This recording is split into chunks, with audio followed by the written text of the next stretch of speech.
lift your hands. Leader say clap, you clap. The leader says sway, you sway. But you get to a point beyond the veil where your worship is for real. Candace is going to come and Bishop Gordon is going to jump in here a little bit. We're going to leave here tonight worshiping the Lord.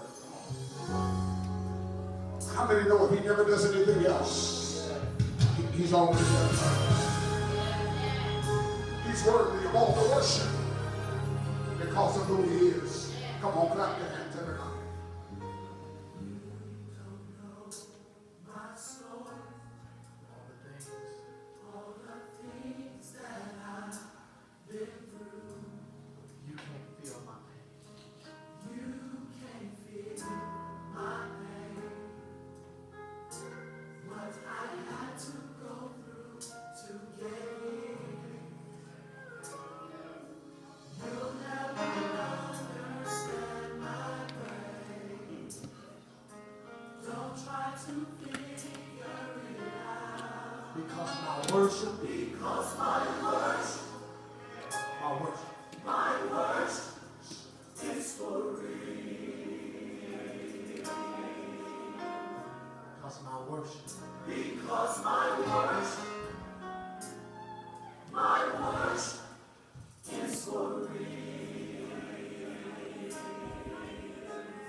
Tell the Lord.